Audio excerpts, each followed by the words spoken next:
Class, good morning everyone. Students, आप लोग कैसे हैं? ठीक है? और कैसी चल रही है आप लोगों की पढ़ाई? सब ठीक चल रही है ना?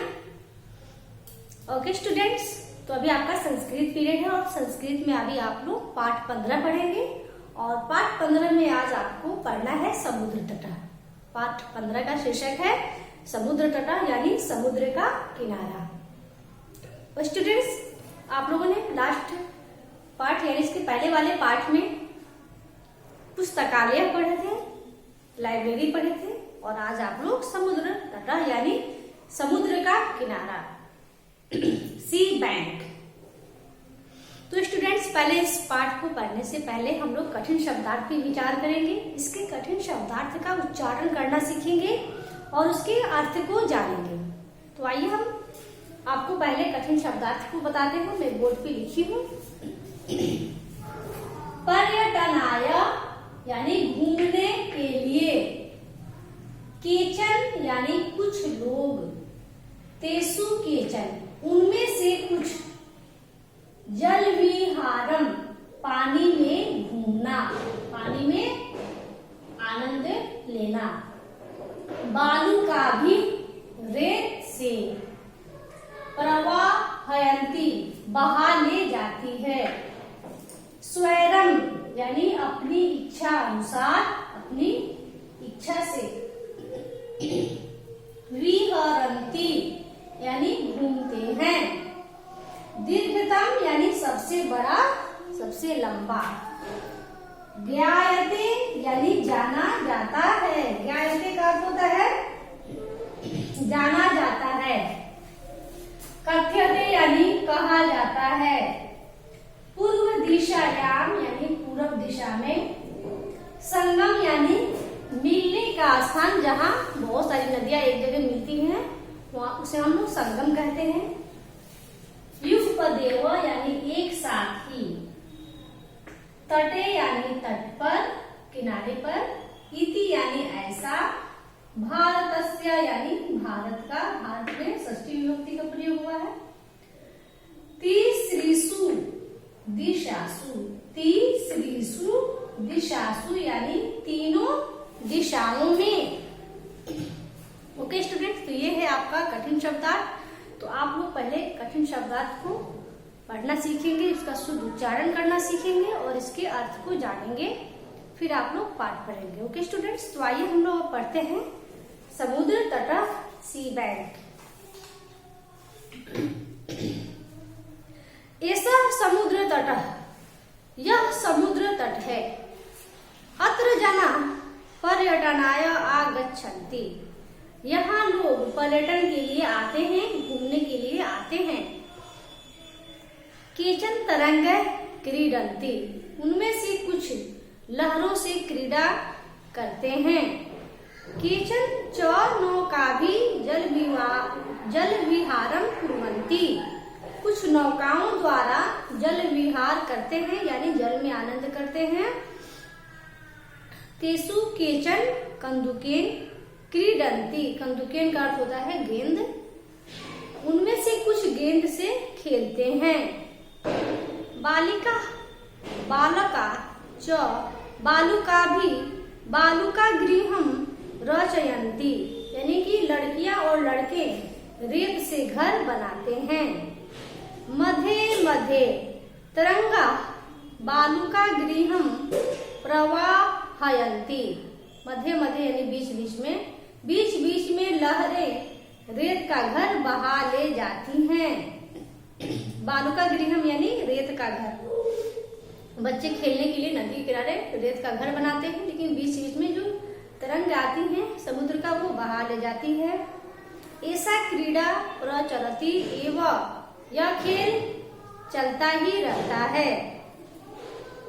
समुद्र तटा न केवलम पर्यटन स्थानानि, अत्र मत्स्यजीविनः अपि स्वजीविकां चालयन्ति, यानी समुद्र तट केवल पर्यटन स्थल ही नहीं बल्कि यहाँ मछुआरे भी अपनी आजीविका चलाते हैं, मछुआरे भी मछली के लिए समुद्र तट पे आते हैं।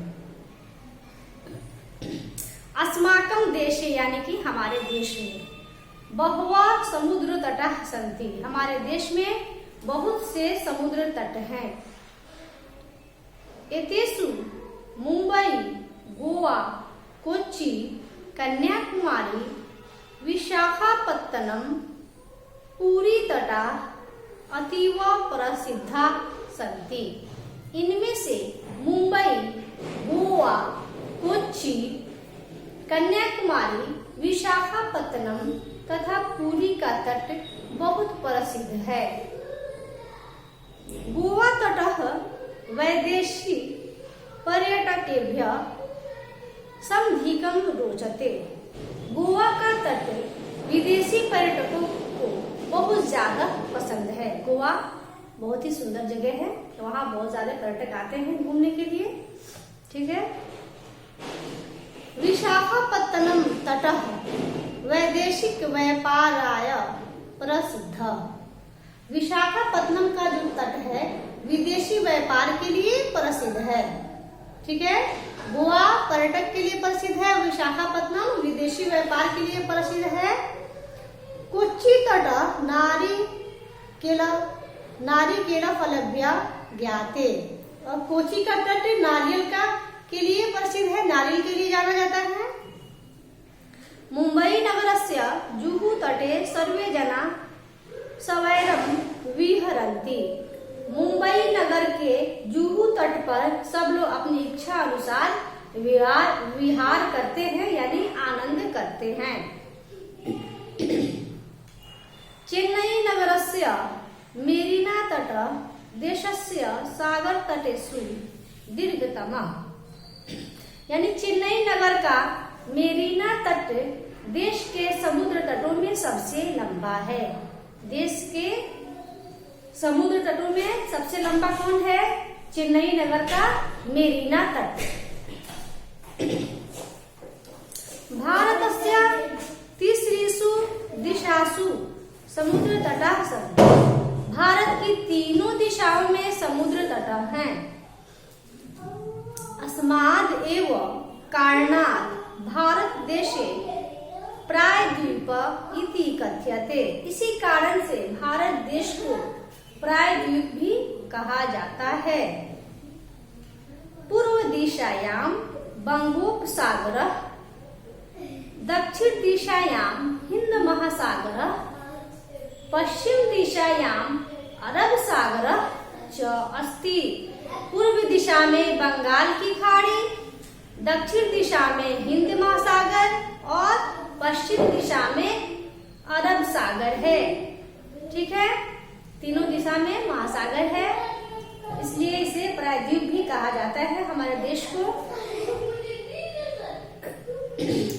एतेषां त्रयाणाम् अपि सागराणां संगमः कन्याकुमारी तटे भवति। इन तीनों सागरों का संगम कन्याकुमारी के तट पर होता है। इन तीनों सागरों का संगम कहाँ होता है? कन्याकुमारी के तट पर होता है। अत्र यानी यहाँ। अत्र पूर्णिमायां चंद्रोदयः सूर्यास्तम च युगपदेव द्रष्टुम शक्यते। यहाँ पूर्णिमा के अवसर पर चंद्रोदय और सूर्यास्त एक साथ ही देखा जा सकता है। कन्याकुमारी के तट पर पूर्णिमा के अवसर पे चंद्रोदय और सूर्यास्त एक साथ ही देखा जा सकता है।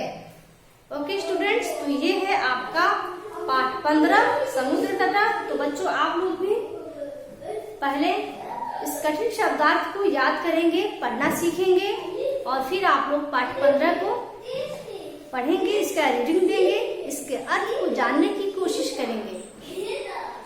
ओके स्टूडेंट्स, फिर हम लोग नेक्स्ट क्लास में मिलेंगे। नेक्स्ट क्लास में हम लोग इसके अभ्यास कार्य को पूरा करेंगे। तो स्टूडेंट्स, आज की क्लास में इतना ही रहने दे रही हूँ और फिर हम लोग नेक्स्ट क्लास में मिलेंगे, इसके अभ्यास कार्य को पूरा करेंगे, इसके अर्थ को जानेंगे, इस पाठ को रीडिंग देना सीखेंगे शुद्ध उच्चारण के साथ। ओके स्टूडेंट्स, तो मैं अभी क्लास ओवर करती हूँ। बाय।